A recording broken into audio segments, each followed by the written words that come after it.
Hi, Jeanette Kahidi. Welcome to the podcast. I'm so excited you're here. Thank you, Kathy. I'm so happy to be here with you again. This time So, as a guest as opposed to your client. oh, thank you. Your story is so exciting and interesting, and I think it's going to help so many women, especially. Let's just dive in, kind of where you were a few years ago and where you are today. And I have a million questions around it, but let's just start where you were maybe, 5, 6 years ago and where you are now regarding your journey. Yeah, definitely. So when I turned 40, which was about 6 years ago, I kind of came to this like head on sort of existential crisis where I was like, okay, I've done all of these things. My resume is beautiful. I went to all the right schools. Like, what's missing? Like, why am I not happy? And I even told a friend that I felt like I was living my life in a way that I was just waiting to die. Like I felt like I was like, I hit the cliff and now it's just, we're going to just jump off the cliff, right? Because athletically or any sort of physical, achievement felt like it was not going to happen because, the media tells everyone after 40, it's just, it's over, enjoy your walks. And then from a work standpoint, I was like, I don't want to be CEO of a major company. So like, I felt like, what is next? Like, what do I do? And so, and I felt very burnt out. I had been working on 3 startups at the same time and, getting paid for one, working for equity for two, you know, basically just felt like I was giving myself like all of myself to these companies, some of which, one, which I was a co-founder of, two, which is I was on the founding team of, and I think over time, like the lack of validation, especially, as getting like paid for only one job and doing three, just kind of got to me. And that's when I was like, all right, time out, we need to do something about this. And actually the decision was made for me. Scott Harper, who's the CEO of Dialexa, which is the company I'm working for now, but is the company I was working for then, basically said, you're not happy. We've tried everything to try to make you happy and we're just going to let you go. Like, you're going to thank me later. And I remember in that moment feeling like it was like a divorce. It did not feel like I was just being laid off of work. It was an emotional pain that I would equate to like somebody going through a divorce. And it was really difficult. Like we did not talk for probably over a year. And when we tried to talk, it was not a good situation. And so then I went to work for one of my professors from Northwestern, and that's where we met. And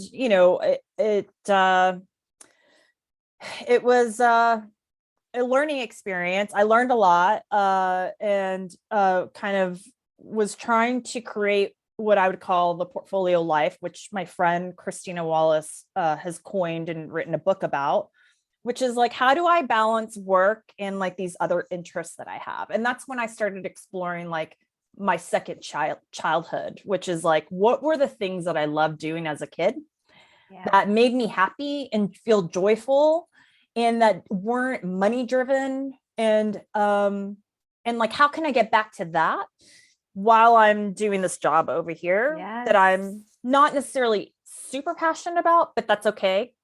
So I just Yes. came out of like a divorce.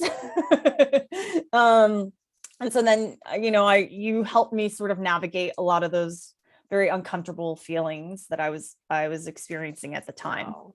Well, I'm So so glad I helped you, but it sounds like it started you on a path of defining success and joy in your own terms, being successful, yet having this whole other part of your life where you play, and we're going to get really into that and are very successful there, which is so fun. yeah. So that is so awesome. So you started skating at 40, correct? Had you Yes. skated at all before? I know as a little kid you did, but like, when was the last time you skated? For 30 years. Oh my God. So and the funny thing is, like, I get on and immediately I'm just like, okay, this feels a little weird. This feels a little weird. And it's funny, the guy who used to do my skates when I was little was still in business. So I Oh my went to God. him and I was like, hey, and I got out on the ice for the first time with my childhood blade, a new boot, and I started skating, and immediately was like just circling that brain. I mean, I like in hindsight, I laugh because back then I was like, wow, I'm doing really well. Now I'm just like, oh my God, I could barely skate. But yeah, so I started skating, and immediately, because when I was working at Clary, I was working on a contract basis. I had a lot of free time.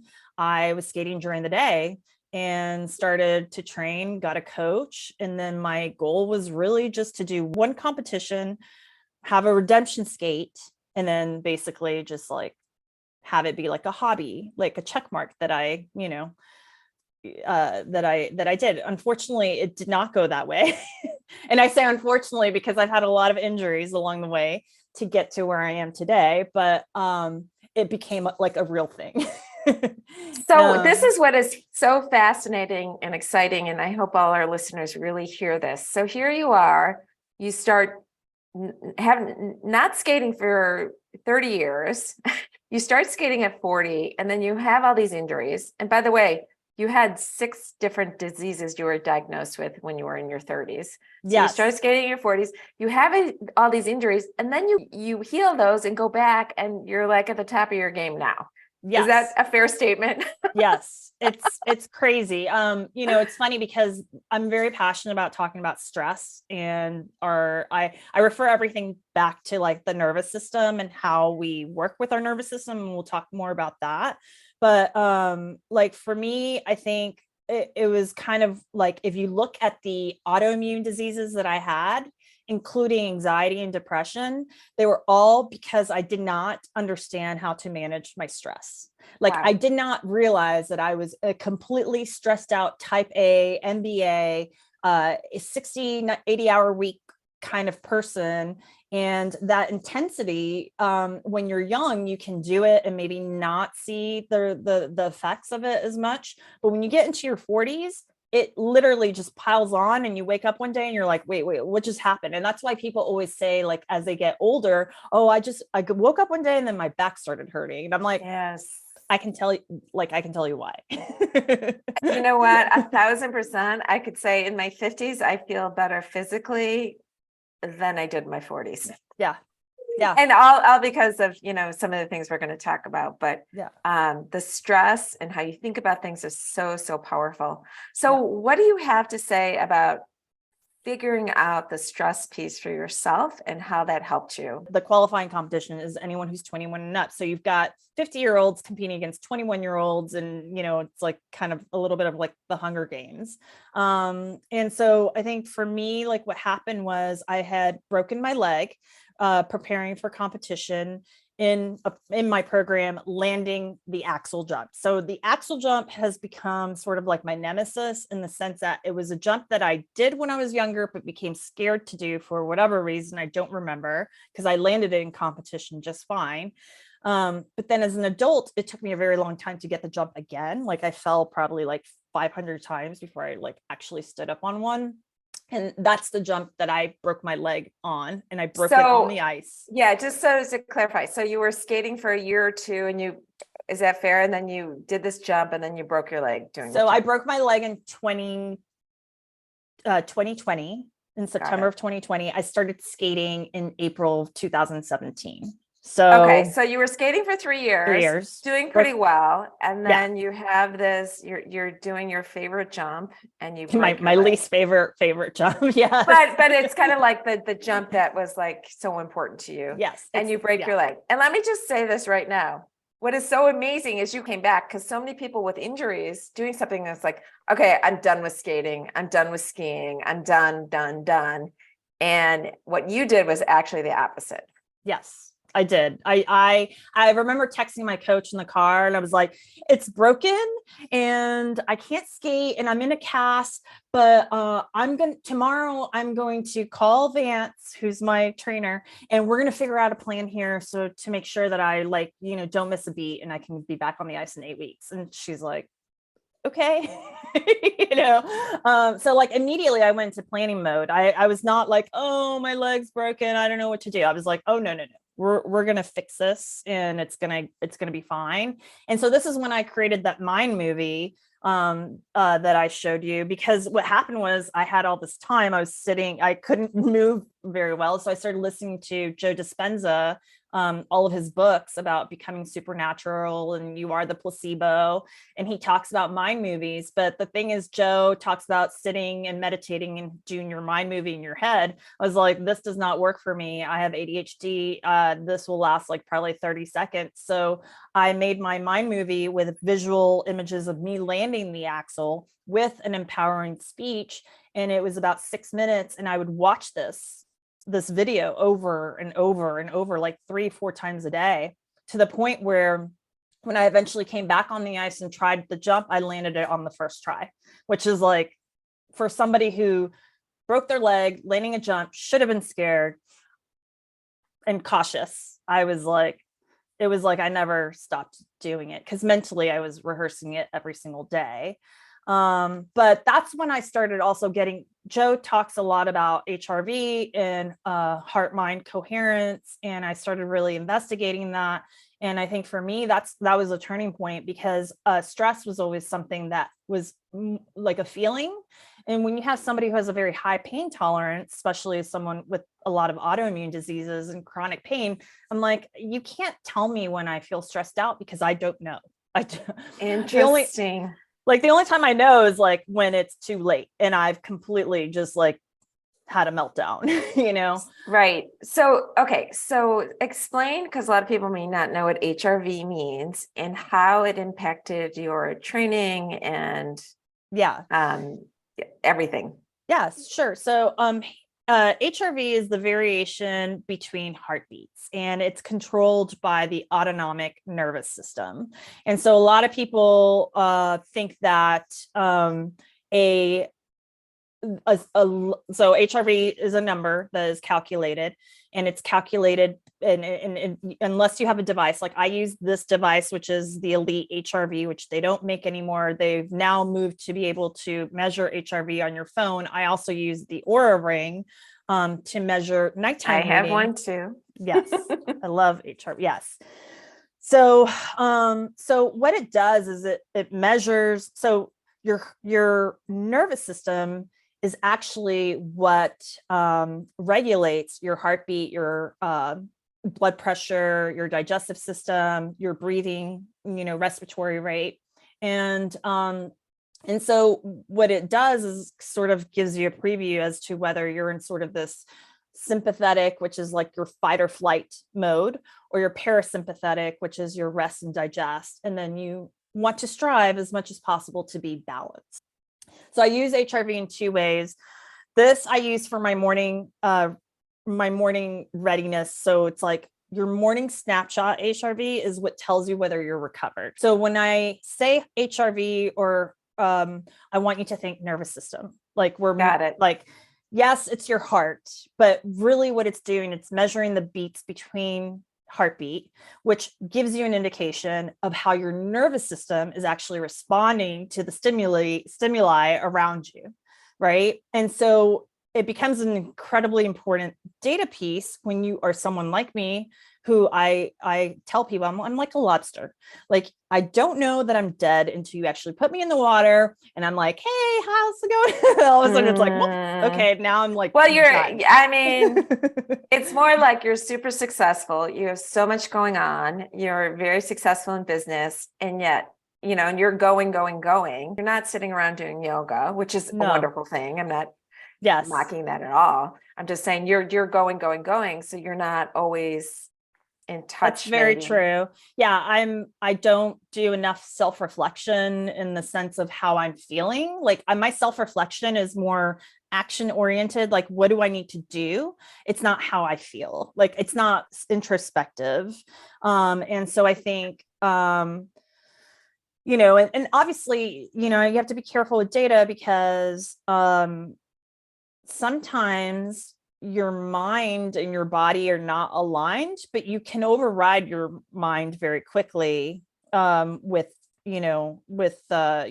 kind of like the car is going to go in the direction of your eyes. So it's like you can drive the car and steer it where you want it to go.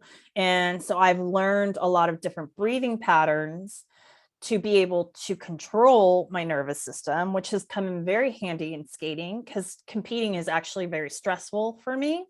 And I used to actually be a very nervous competitor to the point, I mean, I still am. There are times where I completely dissociate from myself on the ice, but I'm so well trained that I can literally be unconscious and still perform, which is a testament to like the type of training that I go through, 6 days a week, basically. That's amazing. Is your HRV supposed to be high or low, or is it all variable on the person? Yeah, so it should be as high as possible. Now, there is a genetic component to HRV. Some people just genetically have a low heart rate variability. So you want it to be balanced, but you want it to be on the higher side. Got it. So I usually strive for like the 60s, like 60s and 70s, which at my age, 46, that's really high. Most people my age are in the 40s. Got it. So what has helped you balance your HRV, and what techniques could other people just wanting to be in better shape and less stress, could they do? Yeah. So, I mean, I did not understand the importance of breathing exercises until I started doing HRV tracking. Different types of breathing exercises will either increase your nervous system, like, so turn you into more of like a fight or flight, which is not bad. You want to be able to handle stress. Like, for example, if you were doing Wim Hof type breathing, it prepares you for something potentially dangerous, like a cold plunge. I mean, that's what he does. His breathing technique. And you want that for a cold plunge, but you want that for a cold plunge. You want that, to be able to go and compete, because actually you get all those nerves out and then you're like focused and ready to go. When you don't want that before you go to bed. I've made that mistake in the past where I've done a breathing technique or a meditation technique with breathing pattern, where it actually excited my nervous system and I had a very tough time going to bed. My heart rate went up. So you want your heart rate, your resting heart rate, to go down as much as possible. And especially as an athlete, the lower it is, the better. But so that's resting heart rate's different than HRV, just to make that clear for people. Yeah. Yes. Okay. Yeah. So, I think breathing is probably the most important. I mean, if you think about it, it's the first thing you do. It's the last thing you do when you come to this earth. I mean, so it's from that regard, it's one of life's miracles. And I think they've done a lot of studies where people with very shallow breath tend to maybe have some trauma around their in their body. Well, it makes sense, because if you've had trauma, and that's just the way you're always on alert. Yes. And I think, if you look at Gabor Mate's work, I think all of us have had some trauma. Oh, for sure. Or some with big T's and little T's, right? Exactly. I love that saying. There's big trauma and little trauma. I think most of us have had little trauma for sure. For sure. Many people, or at least some people, have had big trauma, things like sexual abuse, things like that. But trauma's trauma too, as well. Again, so I think when you have any kind of trauma, the breathing part, you're always on alert, so you're not doing that deep breathing. Yes, exactly. And I think for me too, it's like, I had to, like, so we worked together, and then after I started working with a trauma coach during my, because I actually started working with a trauma coach around the axle jump, and trying to figure that out. It turns out that as we started kind of peeking through the layers, my relationship with my mother came into question because my parents are both political refugees from Cuba. And the way I was raised was to never cry. I laugh because I'm like, nobody ever really taught me how to self-regulate. I have no idea how to self-regulate, because if I went to my mom crying, she would be like, what's wrong? Oh yeah. Okay. This isn't important. Your feelings aren't important. Like, what you need to do is get it together and go back out there and do it again, or like succeed or go to school, and I was like, okay. But it's like, that's fine if you're talking to a 25-year-old, it's not fine when you're talking to a 14-year-old going through puberty who has no freaking clue how to handle one, the changes going on in their brain. And then two, on top of that, like the peer pressure of school and friends. And then three, like I didn't know who I was. I had no idea who I was. So Yeah. the lack of like coaching from an emotional regulation standpoint, and also like the lack of self-trust, because I never learned to trust myself because I only looked at my mother to tell me what to like, what did success look like? What did validation look like? And then she would inform that in my psyche. And it was education, education, education, good job, high paying job. She always said, she's like, I want to train you to make sure that you never need a man. Oh my God. That is so funny too. My mother would say that as well. She's like, I want to make sure that if you ever even get married, that you don't need him. And I was like, and my parents have been happily married for like, let's see, 48 years. So it's really strange to me that she would give such advice to a young child. But there must have been challenges early on where she was like, I want to make sure that I teach this poor girl to be able to walk away at any point if something does not work out. And I guess that's what she did. Well, that's beautiful. But she, of course, was teaching you from her trauma, right? And I mean, that's significant trauma, being, refugees. And so she's like, you're going to get a job. This is what success is. And right. And then you have to bypass all those emotions. Yes. To get through them. And I mean, my parents weren't refugees, but certainly emotional language and feeling bad or sad was not encouraged. It was like, get over it. Meanwhile, I had family members suffering from depression and all that stuff. So yeah, I don't think in general, it's something that we're taught to do well. Yeah. We're taught, and especially if you're high achieving, right? Like you can get through it, you can push through it, but to actually feel those emotions and to transform them. Yeah. Once you feel them. But think about it this way. I mean, if you think about all the autoimmunes that I had, one of the things, most people who have autoimmunes happen to be women. Like I think like the statistics are something like 70% of autoimmunes are women. Now I have a theory that has a lot to do also with hormones, but I think it also has to do with the fact that we just, from an emotional trauma, self-regulation standpoint, we take on a lot of stress as females, especially if you're a female in a predominantly male workforce, and you hear about things like sexism or people maybe looking down on you because you're a female, but you don't see yourself that way. So you're always constantly demanding that people see you for who you are. It becomes like, I like all these little microaggressions like kind of start to add up, right? And like you start to feel it in your body, and you feel it in your hips, and you feel it in your pelvis, and you feel it in your lower back. And then you're like, what's wrong with me? And then you go to the doctor and you get gaslighted. Oh, you're just depressed. You're just anxious. Oh, you just have ADHD. Let's put you on medication.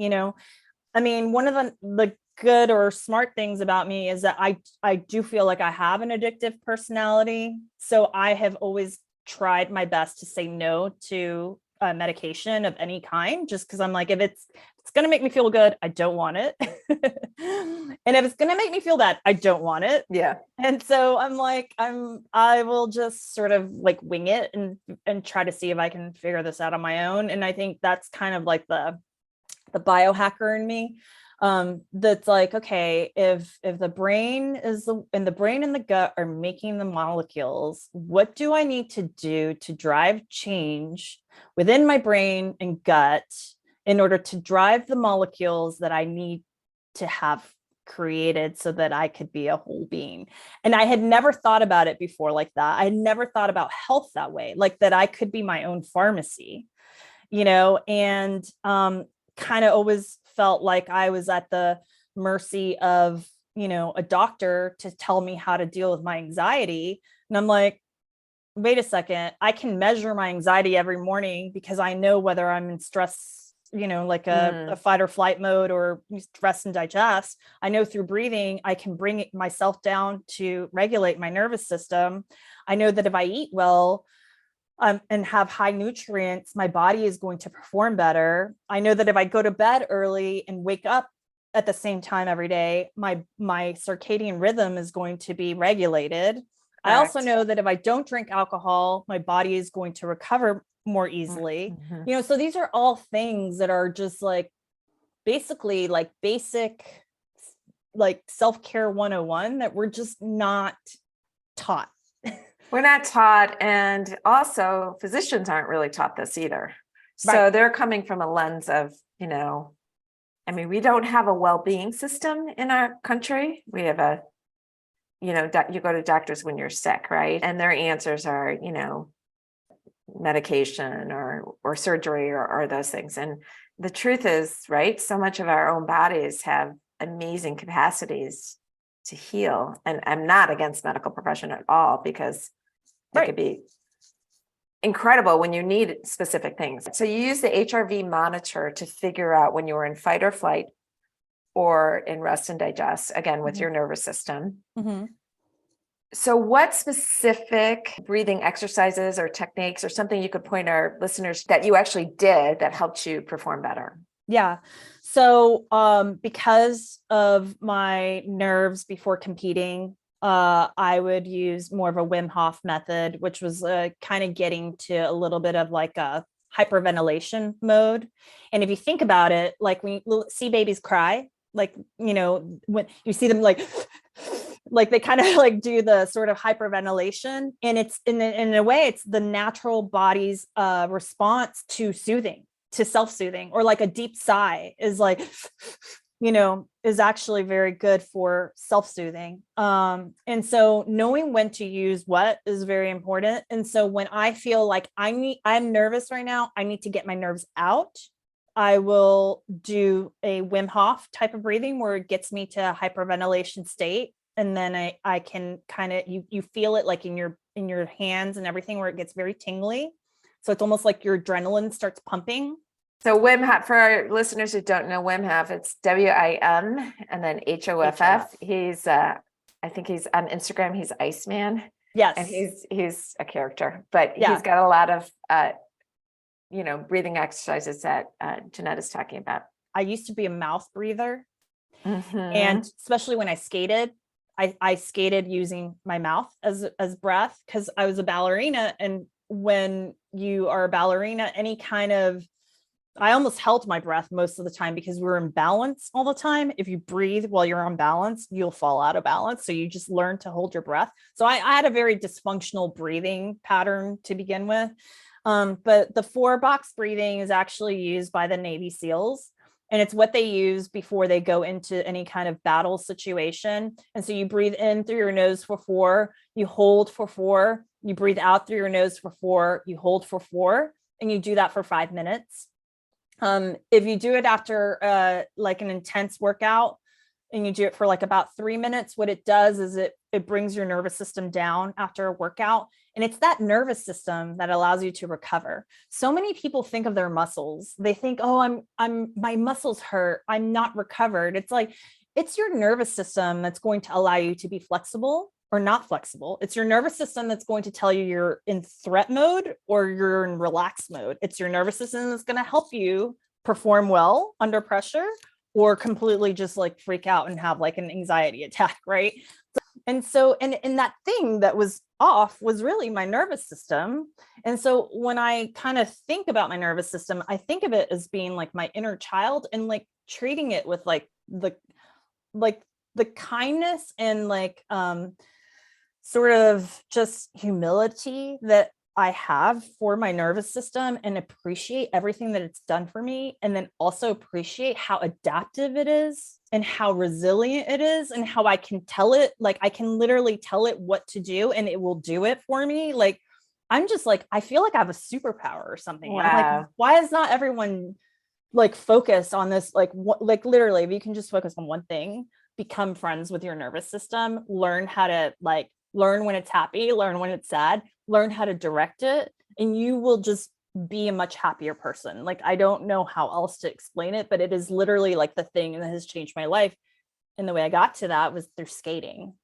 I That mean, is amazing. It's so important. And right, it's not talked about enough. And I just love how you have biohacked it to use it to excel on the ice and just to help your overall health. yeah. What would you say to people who are, well, I have this question for many people, but people who just want to be in better health with your nervous system, and maybe they're not going to get an HRV monitor, or Yeah. would you say you need one in order to really get? No, I mean, I think if it's just, you can't improve what you can't measure. Mhm. So it's one of those things like, if you want to know where you're at from a baseline standpoint and you want to improve it, it's good to measure it. And I know there's other trackers that say they do it, like, some people have Fitbit, some people have Apple Watch and whatnot. I personally love my Aura Ring. So, but I would say at a minimum, when you like, people always say meditate. It's not the meditation that's important. I mean, yes, your mind eventually, like, you want to take control of your mind, but the actual way to get there is through your breath. Like, what you're doing in meditation is slowing down your breath. So if you can't meditate, if you're just like, this isn't me, I'm not going to go to a yoga studio, at a minimum, learn to breathe and like really investigate. There's a book called The Oxygen Advantage. And I actually started using some of their techniques on the ice because I had a really hard time getting through my program. Like, I was like, there is no way I could add more difficult elements while I'm getting older and finish this program. And I thought it was a cardiovascular thing, and it wasn't. It was my breath. I was breathing through my mouth. So I've learned to, even like when I'm at the gym, if I'm walking the dog, I make sure that I pay attention to my breath and that it's coming from my nose and not my mouth. So there's a lot of people that even like tape their mouth so that they don't open it while they're working out, running. I mean, high intensity exercise should all come from your nose, not from your mouth. When you're sleeping as well. I after reading that book, Breath. Yes. I put a little tape over my mouth when I sleep.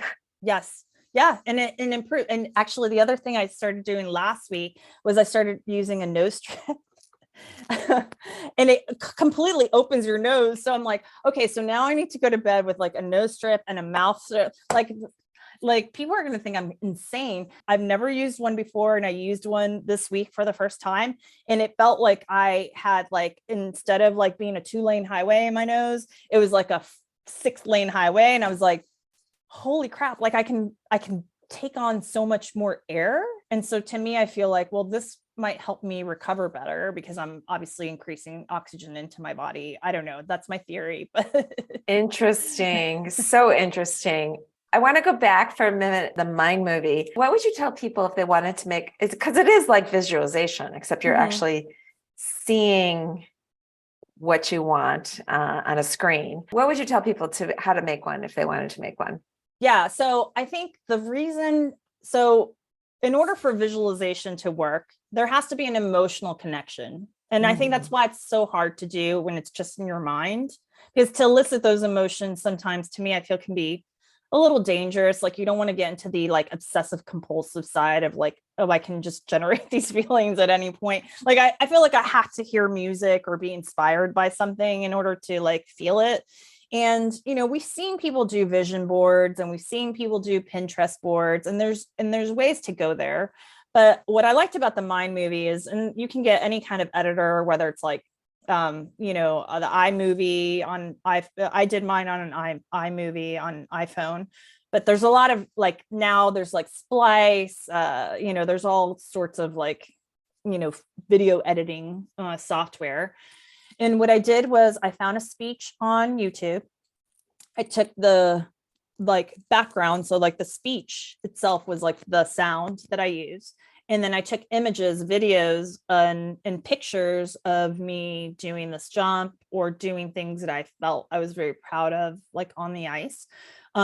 People can do that with, like, let's say if they want to manifest a house or they want to manifest a new job, they can look for images of like whether it's like a building or a type of job or someone doing something, so that you can start visualizing and seeing yourself doing the work or being there. And then also with the sound, hopefully the combination of the two, it's an auditory visual stimulation that then allows you to start really generating these feelings. And then you get into that. That's the magic of manifestation, right? The brain actually doesn't know the difference between reality and visualization.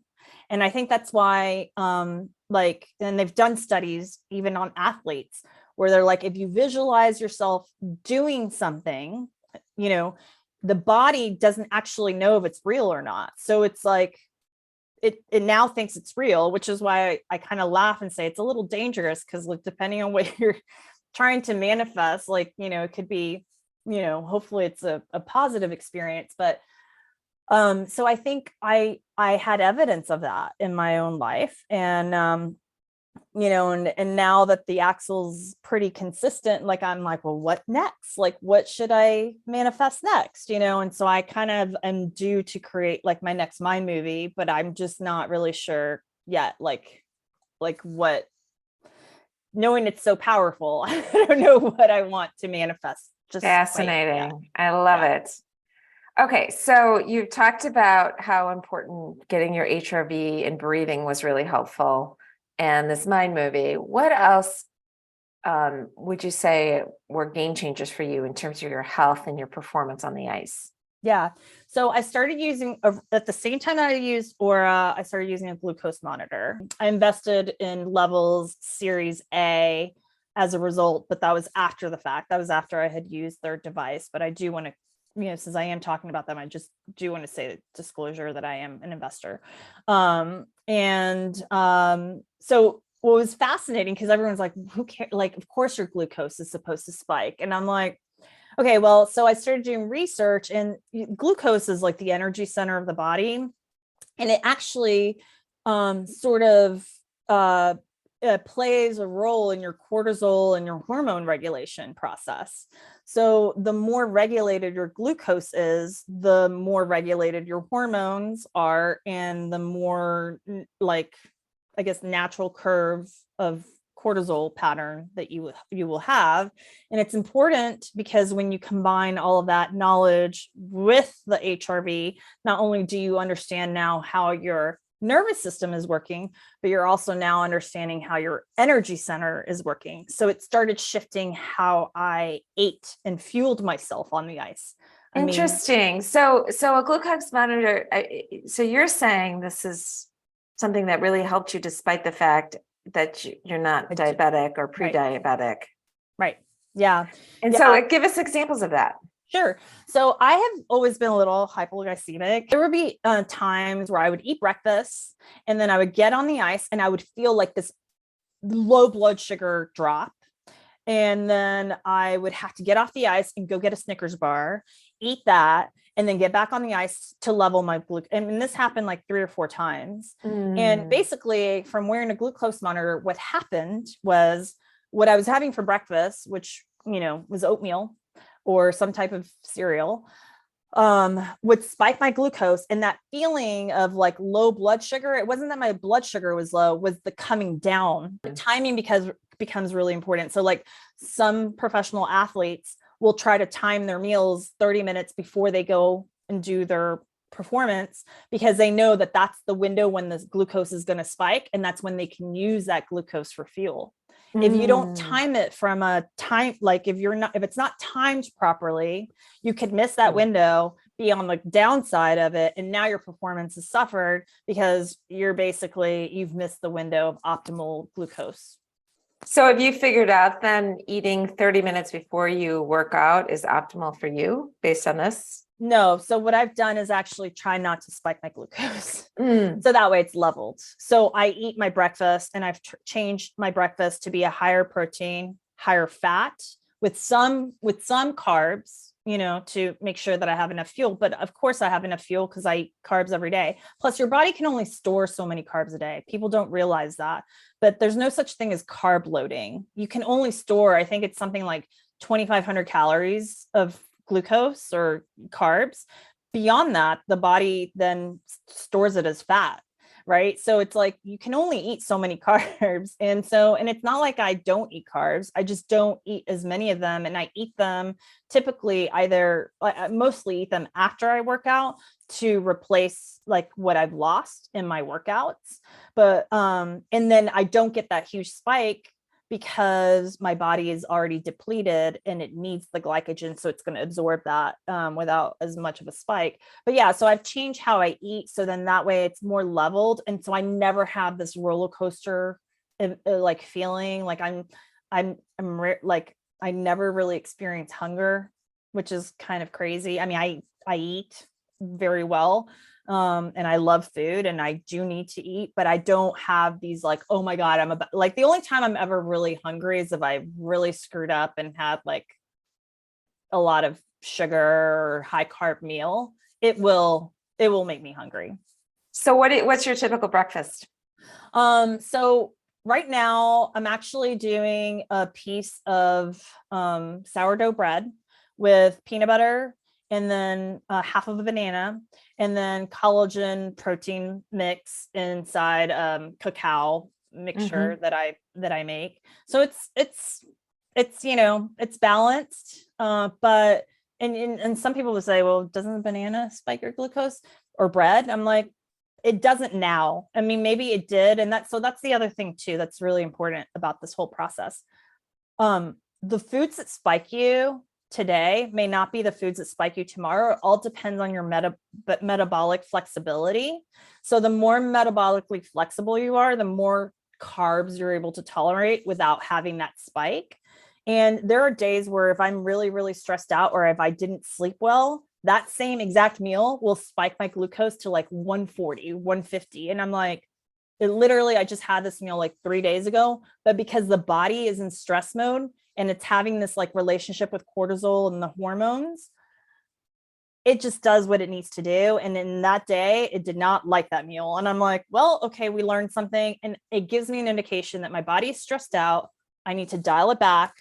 And I need to maybe like increase my protein levels for my next meal so that I can like get it to a point where it's not, the cortisol and everything starts to level out. So interesting. That's really fascinating. So basically what you're saying is high carb meals can be okay if you're like in a more rest and digest mode versus in a high stress mode. At least for you and your body, it's going to affect you differently at different times.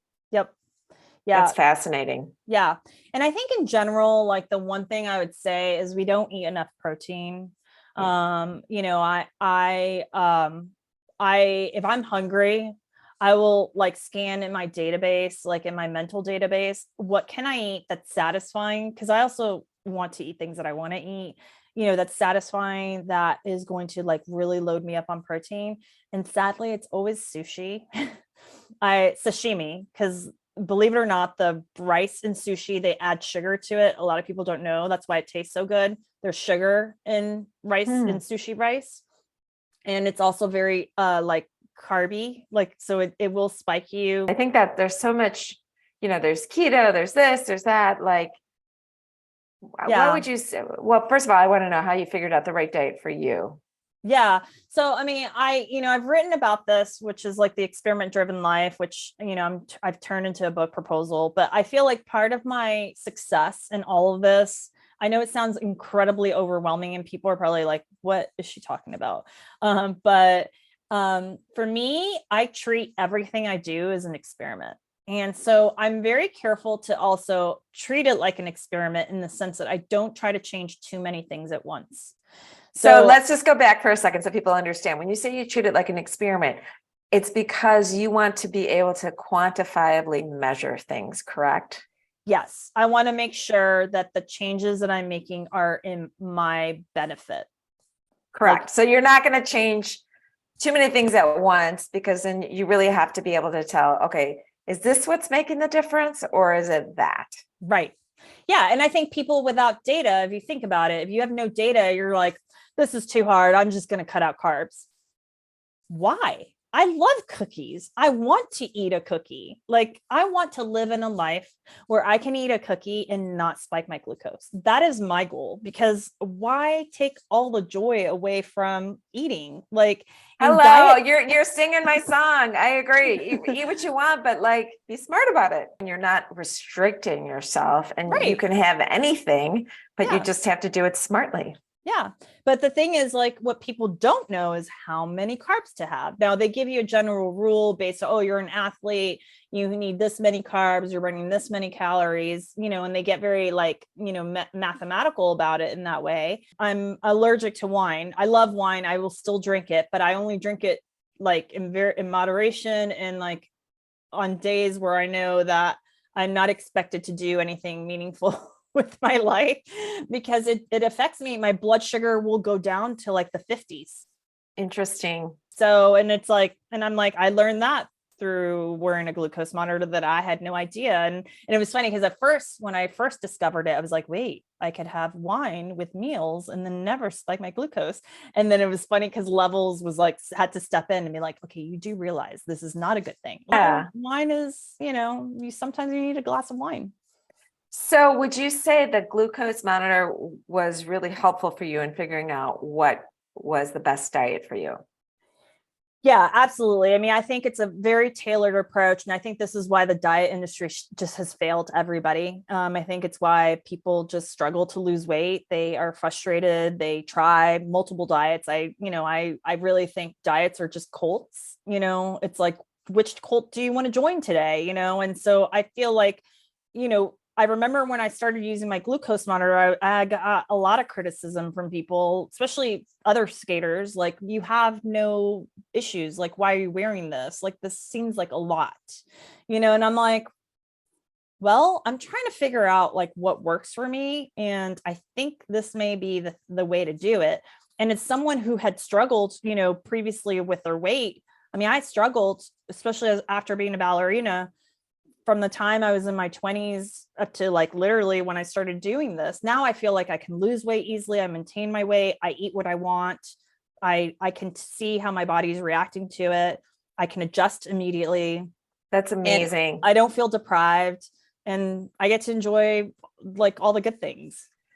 I want to just go back and make sure listeners understand. So today you're 46 and you work, wait, let's just clarify. You work full time, correct? Mm-hmm. Yes. And what do you do full time during the day? So I work for Dialexa. We're a digital product engineering firm. We were recently acquired by IBM. So we were a startup. I started with them early on as a client, and then joined as employee number 6, left for 5 years, came back, went through the acquisition with IBM. And so I lead strategy. So I work on all new offerings, all new services, working on the integration with IBM. So it's a pretty high stress job, very high profile, but it's funny, work used to be everything for me. And then kind of adopting more of this portfolio life, like, ethos, I basically just was like, skating is also as much a part of my life. And so I wake up at 5:30 in the morning, train before I work, and then I work, and then basically I'm in bed by 8:30 because obviously I have to be ready to go next morning at 5:30. So amazing. But you're holding this full-time job, and then you added the skating that you do on a regular basis because it's your passion. Yeah. And so you broke your leg at 40 going back, then you did all this biohacking. And today broke my leg at 44. Sorry, 44. And then I broke my wrist, which I don't know if you can see, but I broke my wrist 6 months later. So I had surgery. Yeah. So I had surgery. So it was funny. So I broke my leg, started biohacking, ended up on the front page of the Wall Street Journal, which was, I had no idea. Somebody sent me a picture, was like, look who's on the front page of the Wall Street Journal. I thought it was a joke. It was me, because I guess the story that they ran on me was like one of the top digital stories for the Wall Street Journal. So there's my face in the front. I was like, wow, I didn't go to jail. Like, this is amazing. Because the first thing they tell you when you go to business school is do not end up on the front page of the Wall Street Journal, because most likely you've committed a white collar crime. And I was like, I landed there just by tweeting, because I would tweet, like, I guess I have no friends. I'm all alone. So then you did all this biohacking you added to it and you got more refined doing the glucose monitor, Mhm. HRV stuff. And today, this is what I want people to really realize. You're competing on a national level in figure skating, and you're competing against what age groups? 21 and up. So you're not just competing against 40-year-olds plus or 40, 50, whatever. It's 21-year-olds. Yes. Yes. And I love competing against them. And you've won awards against 21-year-olds in skating. Yeah. And Yeah, why don't you tell us about that? Yeah. So I broke my wrist and then trained and thought, there's no way. This is like, let's see. Because mentally I was like kind of like in an iffy spot, especially having two major injuries and then one that led to surgery. And so I placed second at Midwesterns, which is our sectionals. It's 9 states, skaters coming together to see who qualifies. The top 4 go on to nationals. So I was number 2. So that was probably my proudest moment because one, I didn't expect to qualify for nationals, but then just like having that validation. So when going into nationals, knowing I was top 12, I had nothing. I was like, I don't care. I'm top 12 in the country. I don't care. Like, I'm happy with this outcome. And it was funny because I'm usually a nervous competitor, but that day I was like waving at like the crowd. And my coach was like, you're like a 4-year-old. Like, this is what 4-year-olds do. Like, they go out and like they wave at their parents and you're like waving, like you're competing right now. And I was like, oh my God, like, don't worry, I got this. And she was very nervous for me because she had never seen me that relaxed. And then I got 3rd at nationals. So now I'm a nationally ranked competitor. That is so cool. Yeah. So you're 3rd in the country? Yes. Wow. That's amazing. Congratulations. Thank you. And that's against 21 and up? Yeah, 21 and up. And the top 12 in the whole country. So wow. Yeah. So in addition to that, being 3rd in the country, ranked nationally skating, holding down a full-time, very intense job, and doing all this biohacking, you also have recovered from several diseases that you were given diagnoses at age 30. Is that correct? Yeah, they started piling in when I was 19. That's when I first got diagnosed with endometriosis. And then, little by little started dealing with like generalized anxiety disorder. I was a high functioning depressed disorder, which is what they call people who are basically depressed but don't show outward signs of it, who are still like performing at a very high level. And then there was some polycystic stuff. Like, I mean, it was all hormonal, and also, kind of autoimmune. I was on the cusp of RA diagnosis. So now they call it like unspecified arthritis, because they're like, yes, it's like on the cusp of RA. And then on top of that, having the RA inflammation or unspecified arthritis inflammation. 2 things that I found that have helped is CBD and magnesium. Those are the only 2 things that I do consistently every day that have helped me a lot. How much CBD do you take? How do you take it? Yeah, I know this is all individual for people, but I'm just curious what you do. Absolutely. I think mine's 50 milligrams a day. And so I take that every day. And then that helps, I think, with the inflammation. Yeah. And then the magnesium also helps like with the inflammation recovery. And I started working. This was like something I've been doing for probably like the last 6 months. I got a vibration plate of like where it vibrates. So it helps power plates. I love those. Yeah, power plate. Thank you. I keep calling it a vibration plate and I start laughing. So I will stop. But that's what it is. It's a plate, but maybe the power plate is the advertising or the company, but that's what it is. It is a vibration plate. It's a plate how do you use that? Well, so I instead of a walking desk, I do it like I have it underneath my desk. And so I'm like working, checking email, or if I'm on a conference call where I'm not talking, I put myself on mute and the power plate vibrates. And what I love about it is that it does kind of like shake your whole lymphatic system. And I think that I think pain usually typically comes from the fascia lymphatic system level.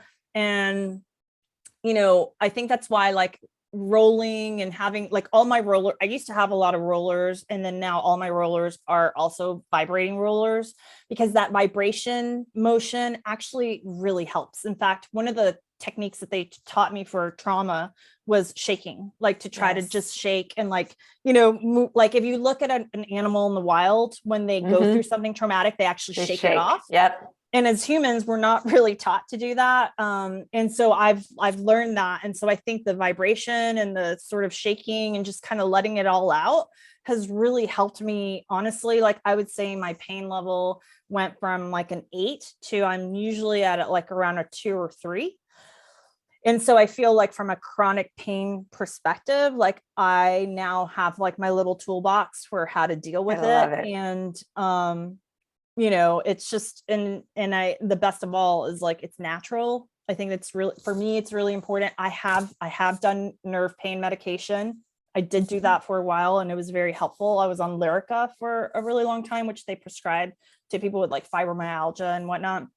It made me really depressed, and I could not handle it. So I don't do it. But I will say, as someone who suffered from anxiety and, I hate to call it depression, because most people would be like, you were depressed? Because I'm funny, I'm outgoing, I'm like usually like the clown of like the class. But I think that also is just like a mask that we wear so that people don't really get to see who we are. And sometimes I'm nervous, like even talking about this stuff, because I'm like, this is now a public record that has all this information about me. But I talk about it because I think a lot of people struggle with it. I think a lot of people have these issues. They just don't talk about it. And they think that there's no solution, or they go to traditional routes to find a solution, and then they're frustrated, and then they realize this isn't working for me. And for me, I feel like in a way, through my biohacking sort of experiment driven life, I figured out the secret sauce. Like, and I know that no matter what happens to me, I'm never going to get stuck, because I know that there's always going to be a way out. And I just have to be smarter and think smarter and try to outsmart the system that has tried to place me here. Right. And so I just sort of like, even when I talk to my doctors, they're like, you are so knowledgeable. Like, I wish I had patients who came in here and like tied it all together. Like, you're teaching me things, Yeah. And I'm just amazing. I'm like, yeah, I'm sorry that your school is so antiquated and you don't know how to use Google. Well, and it's just such a good message that, we have so much more power with our health. Yeah. Than we think we do sometimes. I was going to say too about the shaking, and I listened to this cancer researcher, and I don't know her name, otherwise I would quote her, but she does trampoline jumping 20 minutes every day, because she said it's the only thing that really helps shakes up your lymphatic system. And that's why she does it. And she's in her 70s. I have every gadget. I also have compression sleeve machine like Normatec. I have it for my legs and my glutes.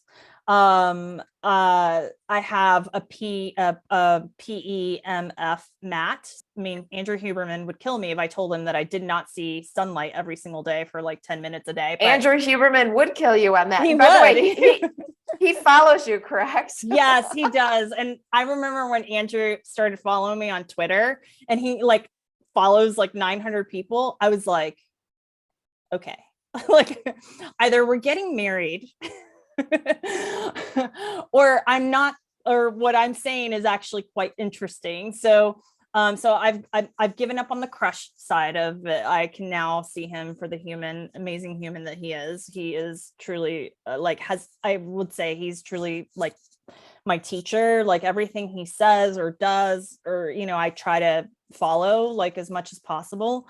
And I also follow people who are kind of against him too, so that I get both perspectives. Yes. So I'm not like a loyal blind follower. I do try to think critically. I feel like I've been given that through all of my education, but so he's one of my helpers.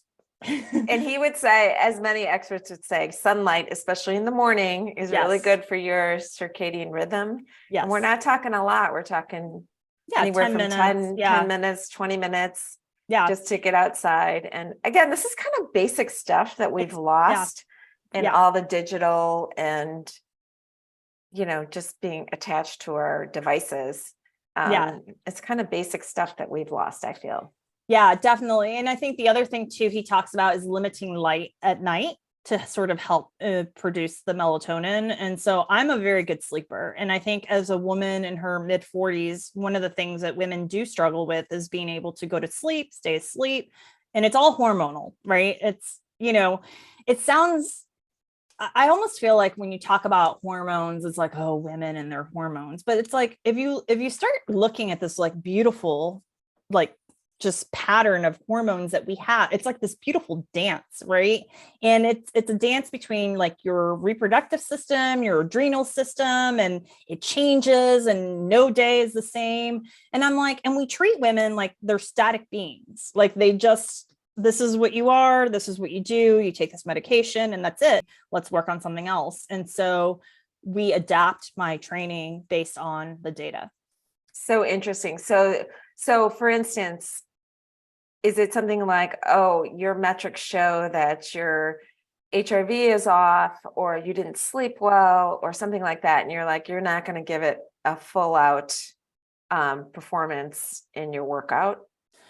Yeah, I mean, it depends, because at the end of the day, you want to train for bad days too. I mean, I have no idea how I'm going to feel in competition. So if I'm feeling bad, we try to still do something that's related to how I may have to perform in competition, just to prepare myself mentally that I can do it even when I'm not feeling well.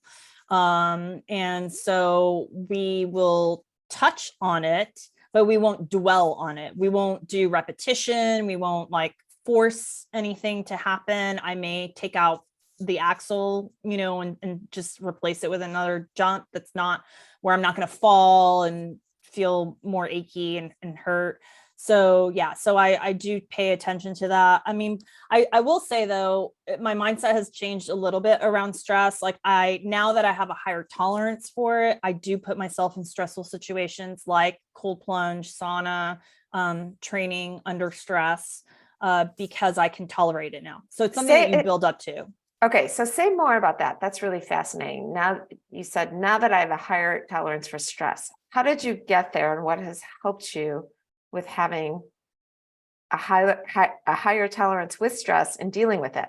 Yeah. I mean, I think honestly, it's just practice and just being able to know how much to push to get the kind of stress that you want, but then limit the stress. Like, so for example, a lot of women will go to the gym and work out and do cardio for an hour. Then they're wondering why they haven't lost weight. Well, you've done cardio for an hour, you've taxed your body. Now your adrenals are all messed up. Now your cortisol and your hormones are all messed up, right? Whereas if you went to the gym and said, okay, I'm going to do 10 minutes of the most intense exercise possible. I'm going to run like there's a bear chasing me. And then I'm going to stop, and then I'm going to go lift weights, or I'm going to go to yoga, and then I'm going to change things up, right? So that I'm like, I gave myself that moment of stress, I limited it, and then I moved on to something that was like more calming, rather than just like driving it all the time. Another example is intermittent fasting, very popular diet right now. A lot of people think, oh, I'm intermittent fasting, da da da da da. Okay, well, if you're a woman, anything over 14 hours is going to be perceived as a threat to the body. The body is going to perceive it as stress. So it's basically not conducive because again, our hormone patterns are very complicated, to be doing intermittent fasting. A guy can do intermittent fasting and have absolute like great results. But for us, we're not, Stacy Sims, who is she's I think a PhD, and does a lot of work on menopause and hormones, says women are not small men. And there's not enough research, and most research and most studies, women are not included in studies because, Hello, right. I mean, historically, right. medical research only till recently started including studying women. Exactly. And so we don't have the long data as we do with men in terms of certain health outcomes. Right. So, so we're taking this data, we're giving people advice. I mean, starting with the doctors, right? And I'm just like, can you tell me the sample size in the study? Like, who did they study? And also the age, right? Because are you comparing me with a 21-year-old female or a 45-year-old female? It's like, there are differences. And so I think this is where, again, because I am so technical in my approach and use more of a experiment approach, I've been able to figure out what works for me. I am the experiment, I am the research. Right. And I think it's available to anybody who's curious. There is a learning curve. I spent a lot of time listening to podcasts. I mean, I feel like I have a degree in neurobiology at this point. I mean, just from how much I read and how much I like absorb. But yeah, it's absolutely doable. You just have to love it. And I do. The reason why I love it, because I felt when I was 40, I was condemned.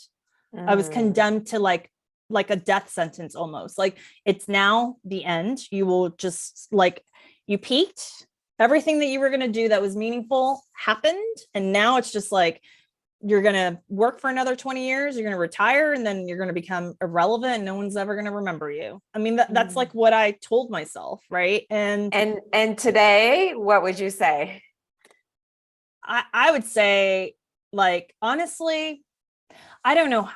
I'm still pinching myself every day. I'm like, is this really happening? Like, did I really just do this? I think it kind of goes back to the self-trust issue, where I'm like, I'm still building a relationship with myself in the sense that and I'm getting to the point, because I think a lot about confidence and self-esteem. And I've always been very transparent about the fact that I feel like I had a very low self-esteem and low confidence. And everyone's like, how? Like, how? Because we don't see it. Like, if I walk into a room, I'm like the loudest, most confident, and I will walk in and talk to anybody. And I've always been that way. But I'm also an actress. So for me, I see it as an opportunity to like perform. But that's not my authentic self. My authentic self actually goes home and is like, oh my God, like, was I too loud? Did I say the wrong thing? Like, I start doubting myself. Right. And so I think part of it is like having gone through this whole experience, transforming myself into something that I never thought I could ever do, but transforming it day by day by being consistent and by being smart and by using data. And then now I feel like the transition, like 2023 for me, is like a year of alchemy, because I feel like now I can take anything you give me and I can turn it into something. And I know with confidence that I can do that, and I can do it because I've done it. And I didn't just do it once, I did it multiple times, so it's like, I'm not like deterred now by my own thoughts, I guess. You're unstoppable. I love your quote on your LinkedIn that says, consistency matters more than talent. Yes, it absolutely does. I mean, I think, because even people, oh, I'm old, like things hurt. I'm like, things hurt for me for a very long time. Like, I spent so much money on rehab and going to doctors and massages and trying to feel better and buying gadgets. If you're consistent and you keep showing up and you perfect your diet and you keep working out and you get stronger and you teach your body and you thank your body for everything that it does for you, and you start to make peace with your body is going to be like, finally, she's not the enemy anymore. She's here, like, she's our partner, right? And then it starts to work in your favor. And I remember when I came back to skating, somebody told me that they felt the change in their body when they were 46. And that always stuck in my mind, because I'm 46 now. And I'm like, is this the end? I haven't peaked yet. So I'm just getting started. So I'm like, I thought I would retire when I was 50 and I'd be done. Now I'm like, no, I think I can push it to 55, and everyone's like, okay. And like, for me, it will be interesting, because I'm assuming between 50 and 55, I will hit menopause, and it will be a new opportunity for me to biohack that process. Yes, absolutely. So, well, how would you define biohacking for our listeners? Not everyone knows what that means. Yeah. I mean, I think biohacking is self-optimization of, it could be process or health related, but I mean, it sounds a little kookier than it is, but and Andrew doesn't like using the word biohacking, but it is really a self-optimization and using kind of, whether it's supplements, nutrition, exercises, techniques to manipulate your physiology. And so I feel pretty confident that in most cases I am able to really control like my body. And if you think about it, monks do this, right? They do this through years and years and years of meditation. I'm sorry, I don't have patience for that, nor am I going to go be a monk and sit under a tree. So I'm going to use as many devices as possible and come into the century of technology, and I'm going to become a monk, but just, in a very intense way. You're a high-tech monk. I'm a high-tech monk. I want to go back just a minute on fasting. And I don't know if you follow, I can't think of his name right now, but one of the things is David like, Fung? no, not David, Peter Attia. Oh, Peter Attia. Yeah. Yeah. Mm-hmm. But he talks about if you fast more than 24 hours, autophagy sets in, which is like the spring cleaning of your cells. And I've been doing it personally, and I feel like it makes me feel really good, and I feel like it has a benefit. But you do it once a week, right? I do it just once a week. Yes, mm-hmm. And that's fine. Okay. Yeah. Well, I'm glad my doctor told me this, Jeanette. Yes. Yeah, you're fine. You're fine. Yeah, it's and that's, again, that goes back to hormetic stress or hormesis, which is like doing something like that once in a while increases your resilience to stress, because now you've fasted for 24 hours and you've gone through this process. But if you did that every day, or you were fasting 16 hours or 18 hours a day, not ideal, especially for a woman, especially if you're trying to manage your hormones. Interesting. So. Fascinating. I want to talk, you talk about joy spotting instead of gratitude. And I want to hear it, because I love that. I love that term, joy spotting. Yeah. Say more about that.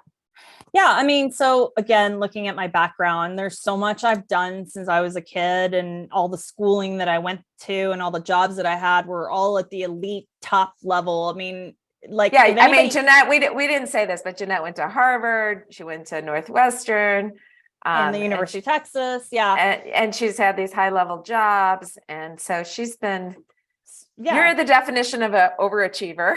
Yes. And successful. And it should have been easy for me to build a gratitude list. And I would stare at the screen and it would be the same three things: my family, my dog, my job. Like, I mean, it actually made me depressed. Like, cause I was like, there's like, this is it. Like, and this is it every single day. Like, there's nothing that I'm like, oh my God, and I would try really hard. I'd be like, I'm thankful for the guy who delivers my mail on time every day. I mean, I would come up with these stupid like things, and I'm like, this is like stupid, So I started doing joy spotting because I really started to notice a difference when I started to do that.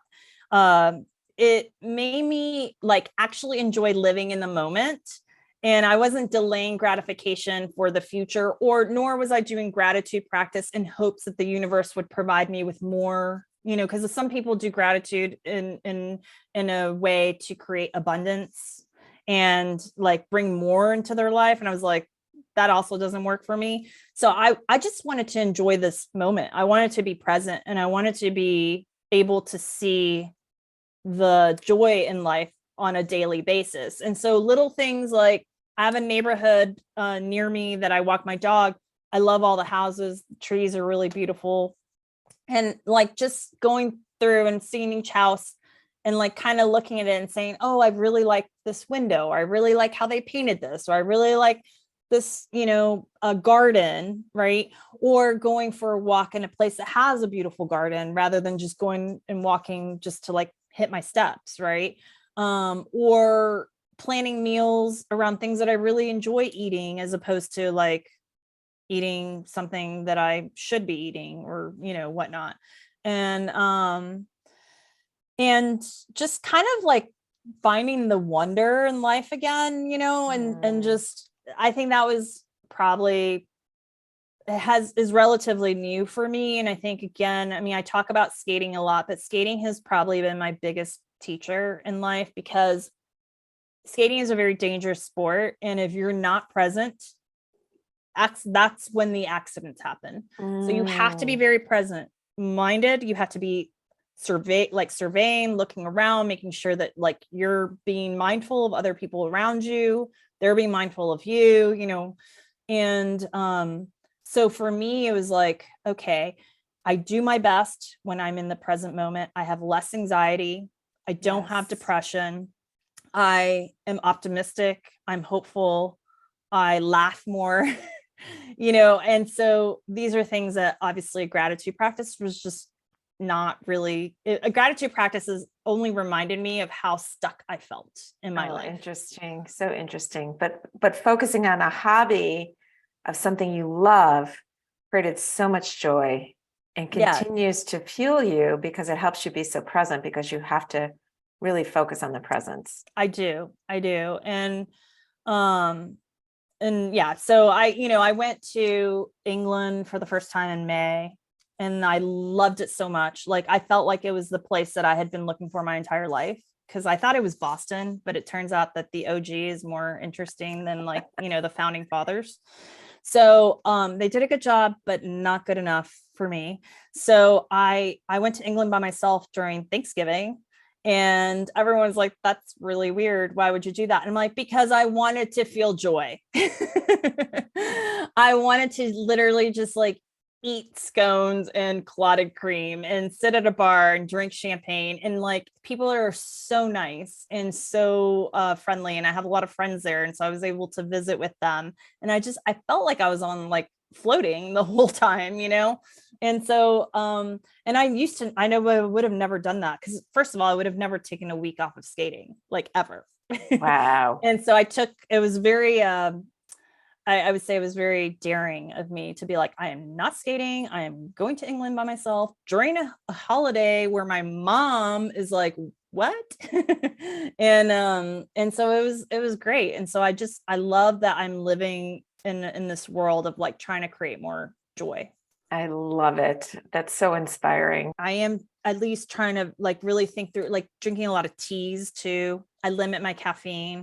Personalized what works for you. But if I notice that I have a flare of my sciatica nerve, I will go into a float tank situation, and it'll take care of it. So So interesting for listeners who don't know what that is, it's going into a place where there's different facilities that have them, but you're kind of put in a box or a tube and it's totally dark and like there's no senses and it's like being there for like an hour or something and really like it could be a little claustrophobic. Yeah, you're sitting in water too, correct? yeah, it's Yeah. water, it's salt. So it's like kind of like floating in the Dead Sea. And then there's no sound and there's no light. I And love it. then what I have found is like for the first 45 minutes, it's like the squirrels are going. And then the last 15 minutes, the squirrels like kind of like chill. Interesting. And then I leave there and I feel like very zen and calm. And So that's so interesting. So you do the sensory deprivation when your sciatica flares up and it helps your sciatica, which is all probably related to, is that related to your nervous system and being stressed?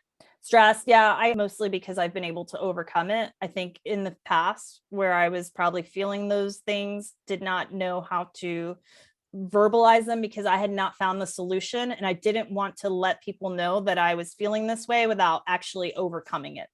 So Mm, now that I feel like I've overcome all these things, I'm much more transparent about talking about it, because I feel like, okay, well, if I did it, then I'm no longer those things, if that makes any sense.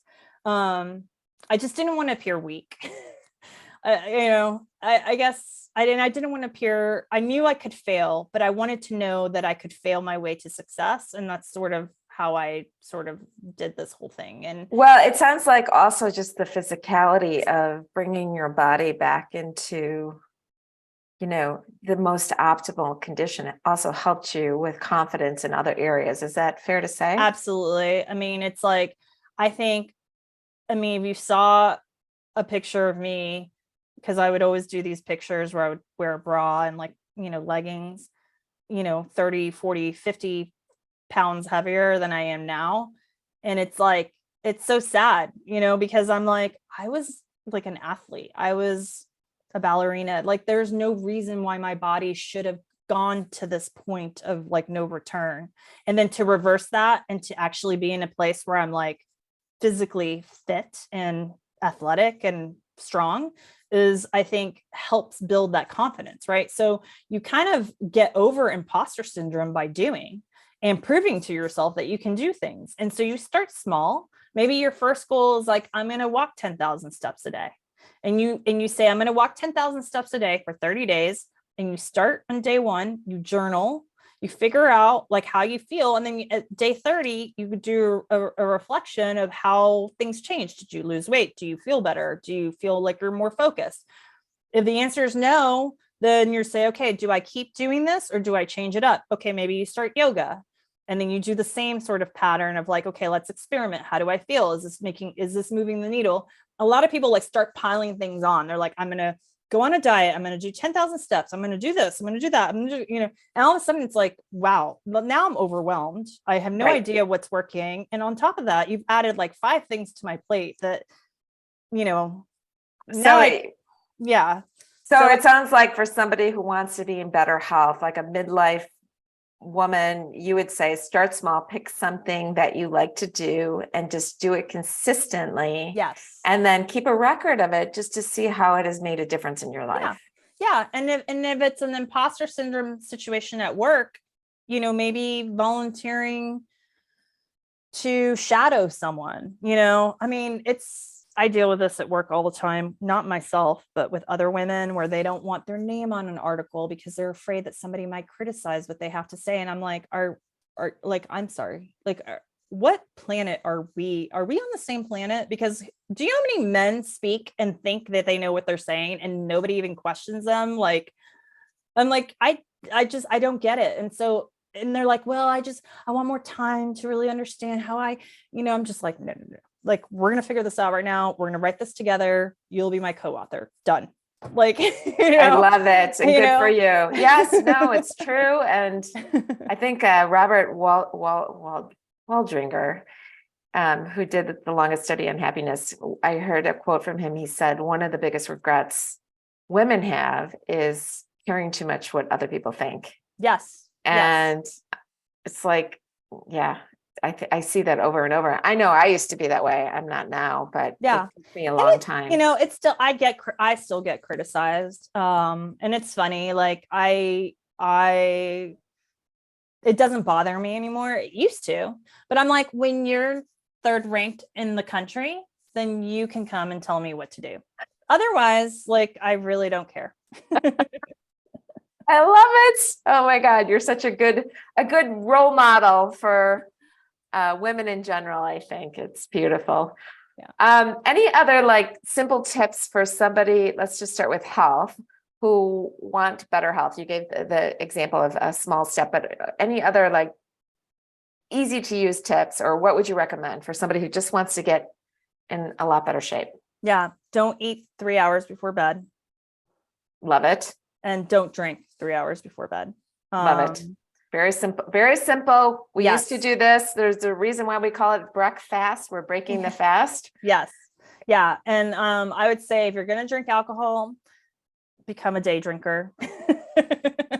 Okay, I'll remember that. I'm like, because I know women love their wine. And this is the thing that makes me so upset. Self-help or, self-love looks like a hot bath with a glass of wine to unwind after a long day of work. And I'm like, you've just increased your core body temperature. You've increased your heart rate. You've decreased your heart rate variability. You're going to sleep like crap and you're not going to recover. So like, what have we done here today? I'm like, take the bath during the day. So that way you have time to like come off of it, right? Especially if it's a really hot bath. And drink during the day, drink your wine during the day on a Saturday when the weather is nice outside and you don't have to do anything. And then you can take a nap in the afternoon.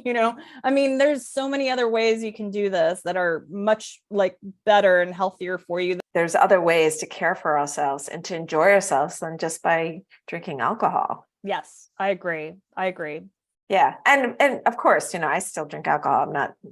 I'm not Yeah, it's I'm just not you're saying deliberate. Like I feel like I've yes. become more deliberate about it. And I will say when I was in England, when I drank alcohol there, it did not affect my HRV and it did not affect my heart rate. Interesting. So that's another reason why I love England, because I felt like from food, alcohol, and recovery standpoint, like my body was like I lost weight, when I was there. And Why do you think that was? That alcohol didn't affect you? I think that they process like our foods in the United States, the FDA approves a lot of chemicals that are actually banned in the UK. Yes. And so we eat a lot of high preservative foods here, whereas there it's not that way. So you're eating food more in its natural state. And then also I think the wine doesn't have the sulfites or the tannins or whatever that we use here to preserve the wine. So I just was able to tolerate it. And I had my, I had all my gadgets because it's my lifestyle. But I wonder though, also just based on what you've said, also being like in a really joyful, relaxed place helped with that as well. What do you think?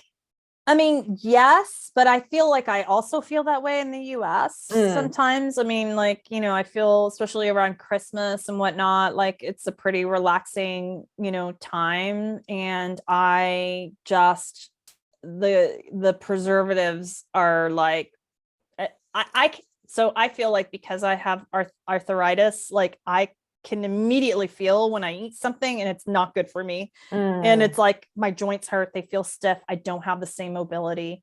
I didn't have that there. So it's like interesting. The UK is actually like doing legitimate research on things like menopause treatment. I feel like, yeah, the US is just really, when it comes to women's health, they're very, very, very behind. So, yes. Wow. I'm so glad you're highlighting these issues and you write about those as well. And I just think that's so powerful. What would you tell your 7-year-old self today? Oh God, I'd hug her. I Mm. mean, I hope I can do this without crying, but I don't feel like I had like a childhood. I mean, I had some of it. Like I had some of it when I went to Jersey in the summer and I could chase fireflies and I would stay with my grandparents and my cousins and I would, do lemonade stands and whatnot. But pretty much, like I felt the pressure to succeed even at 7. I mean, I would watch documentaries on ballerinas. I would watch the Olympics. I would record them. I would like, it wasn't so much that my mom or my dad were forcing me. Innately within me, I knew I was destined for something big. And I wanted it so badly, whether it was acting or dancing or performing. And in this drive to want to do something with your life, like I didn't have a childhood because the idea of like climbing a tree was like a waste of time. Like I was like, we got to study, we got to figure out what we're going to do next. So like I feel like it was like, and that's why for me like joy is like such a big deal, because I'm probably first discovering it at 45. I think for me, discovering like this joy, this process that life is to be joyful is something that I discovered recently, like in the last 2 years. It's so beautiful. And what I found over and over with clients and myself is that, in fact, the more we focus on joy, the more purpose we find in our lives. Is that your experience as well? Yeah, absolutely. Absolutely. And it's even changed my relationships. Like I'm not going to be in a romantic relationship with someone who's not going to bring me joy. If communications is hard or there's challenges or like I have to watch what I say because, oh my God, they're going to perceive it a certain way or whatnot. Well, Jeanette, I could talk to you for so long. This has been so awesome. Can you please tell our listeners where to find you, follow you, get your newsletter? Yes. And I'll put it in the show notes as well. But why don't you tell us here? Yeah. So I write on Medium. My tag is When Good Enough, which, because obviously when I came up with that, I was like, am I ever going to be good enough? So When Good Enough is kind of like what I'm known for on Twitter and Medium. And then I on Instagram, it's Jeanette C007 on Instagram. And I mostly do share skating videos, but my messages under the skating videos are typically kind of like insights around stuff that I've learned. And then I share stuff that I've learned on there personally as well. So, And you're on LinkedIn as well. yes, on LinkedIn, Jeanette Kahidi. Yep. Okay. All right, Jeanette, So, thank you so much. It's thank been you. This was fun. amazing. Yeah, thank you so much. Yes, thank you. Okay.